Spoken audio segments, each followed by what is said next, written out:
আমরা কই যাচ্ছি ম্যাডাম? আমরা যাচ্ছি পাহাড়পুর ঐতিহাসিক স্থান দেখার জন্য। আর কে কে আছে সাথে? আছে আমার ভাই, ছোট বোন, বাবুস, ছেলে, হাজবেন্ড।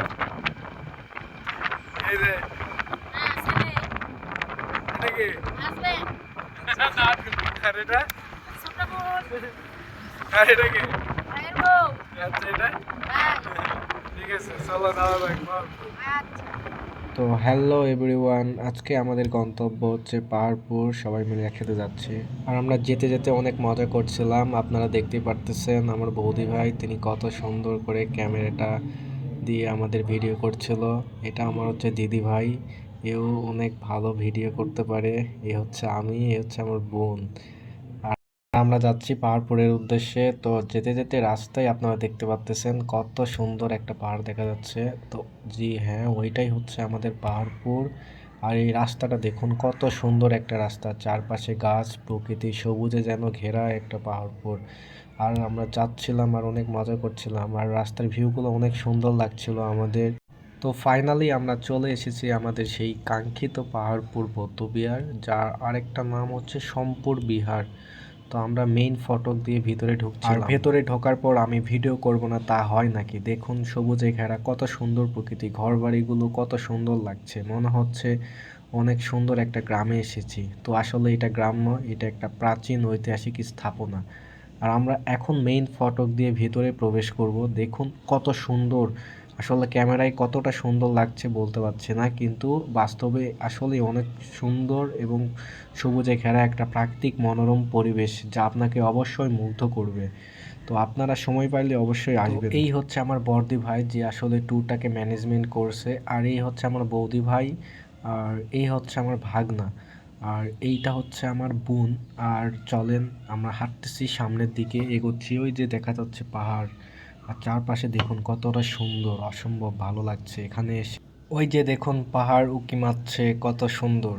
তো এইটা হচ্ছে মেন পাহাড় থেকে আসলে এইটা সামনের অংশ, যেইটা একটা সবুজ প্রকৃতি বা বলেন একটা ফুলের বাগানের মতো লাগছে, যেইটাকে গাছগুলোকে কেটে আসলে কত সুন্দর একটা ডিজাইন দেওয়া হয়েছে, যেইটা আপনি আসলে এখানে না আসলে বুঝতে পারবেন না।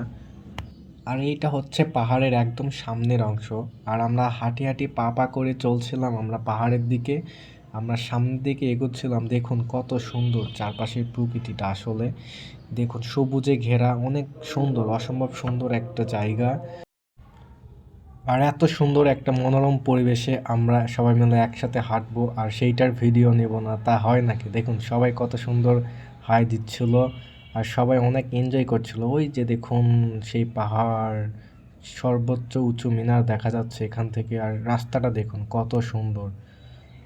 আমাদের এই পাহাড়পুর নিয়ে আমরা বিভিন্ন পাঠ্যপুস্তকে এর ইতিহাস সম্পর্কে জানতে পারি।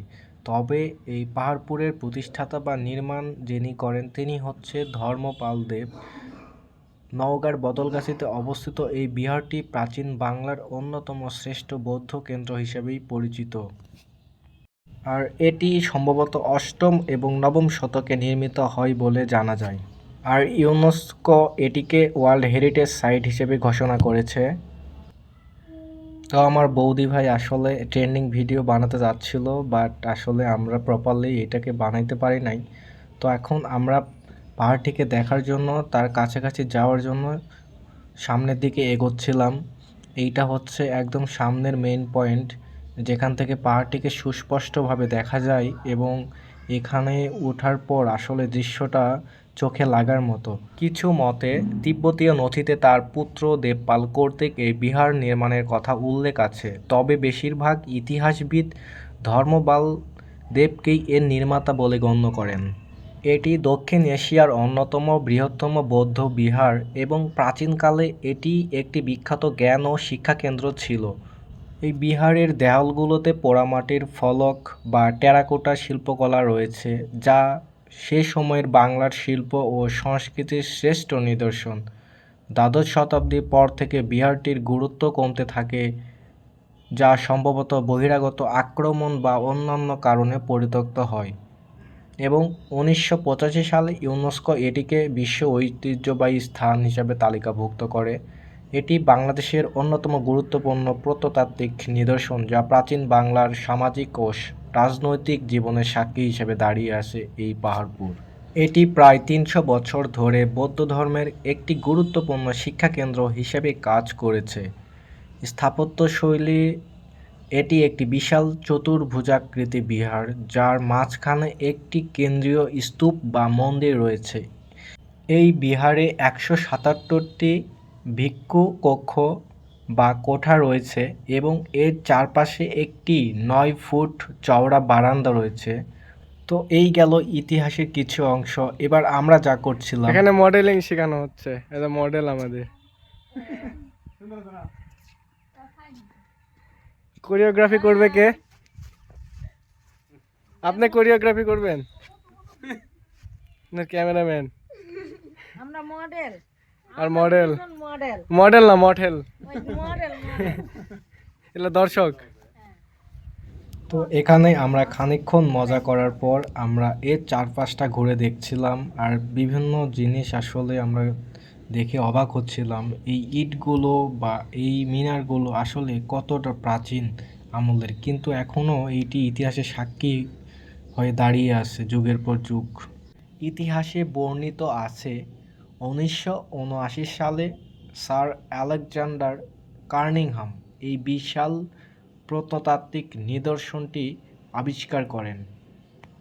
ইউনেস্কোর মতে পাহাড়পুর বিহার বা সোমপুর বৌদ্ধবিহার দক্ষিণ হিমালয়ের দ্বিতীয় বৃহত্তম বৌদ্ধবিহার। আয়তনে এটি ভারতের নালন্দা মহাবিহারের সাথে তুলনা হতে পারে। এটি ৩০০ বছর ধরে বৌদ্ধদের অতি বিখ্যাত ধর্মকেন্দ্র বা শিক্ষাদান কেন্দ্র ছিল। শুধু উপমহাদেশের বিভিন্ন স্থান থেকেই নয়, বরং চীন, তিব্বত, মায়ানমার, তদানীন্তন ব্রহ্মদেশ, মালয়েশিয়া, ইন্দোনেশিয়া, কম্বোডিয়া প্রভৃতি দেশের বৌদ্ধরা এখানে ধর্মজ্ঞান অর্জন করতে আসতেন। আর এই সম্পূর্ণ পাহাড়টির উচ্চতা হচ্ছে ৮ ফুট বা ২৪ মিটার। বর্তমান এটি রাজশাহী অঞ্চলে এবং নওগাঁ জেলার মধ্যে অবস্থিত। এটি বর্তমানে পর্যটন কেন্দ্র হিসেবে পরিচিত এবং এটিকে পরিচালনা করে বাংলাদেশ পর্যটন কর্পোরেশন এবং এটির মালিকানা হচ্ছে বাংলাদেশ সরকার। তো এই ছিল আমাদের প্রাচীন বা ঐতিহাসিক পাহাড়পুর বৌদ্ধবিহারের ইতিহাস। তো এই পাশ দিয়ে আমি হেঁটে যাচ্ছিলাম, এখন বাড়ি ফেরার পালা। তো যেতে আমি লক্ষ্য করি গাছে কতগুলো পাখি, অসংখ্য পাখি আসলে কিচিরমিচির করছিল। তারা মনের আনন্দে ঘুরে বেড়াচ্ছিল এবং তারা এক প্রকার এই গাছের ফল খাচ্ছিল। যে ফলগুলো আমি আপনাদেরকে দেখানোর চেষ্টা করতেছি, আসলে একটা ফল আমি পেয়েছি যে ফলগুলো আসলে তারা খাচ্ছিল পাখিরা। এই গাছটিকে দেখে মনে হলো এই গাছটি আসলে পাখিদের মুক্ত বিচরণের একমাত্র কেন্দ্রস্থল পাহাড়পুরের মধ্যে। তো অবশেষে আমরা ঘুরতে ঘুরতে প্রায় আমরা আমাদের গন্তব্য শেষ করে ফেলেছি। আমরা চেষ্টা করেছি সব কিছু দেখানোর, সব কিছু বলার। আসলে আমাদের এই ভিডিওতে অনেক কিছুই হয়তো বা দেখানো সম্ভব হয়নি, তবে আপনারা অবশ্যই আপনাদের অবসর সময়ে এখানে আসবেন। আশা করি এই প্রাকৃতিক পরিবেশ এবং এর সৌন্দর্য আপনাকে বিমোহিত করবেই। আর এইটা একটা জাদুঘর যেটা আসলে আমরা ঢুকতে পারি নাই, কারণ আমরা আসলে যে সময়ে এসেছি আমাদের সেই সময়টা আসলে পার হয়ে গিয়েছিল। সময়ের কারণে আমরা আসলে এর মধ্যে ঢুকতে পারি নাই। আজকের এই ভিডিওটি এই পর্যন্তই। তো আপনারা সকলেই ভালো থাকবেন, সকলকে টাটা বাই বাই। আজকে আমরা চলে যাচ্ছি, তো দেখা হবে নতুন আরেকটা ভিডিওতে। সবাই ভালো থাকবেন, বেশি বেশি লাইক এবং সাবস্ক্রাইব করবেন। ধন্যবাদ।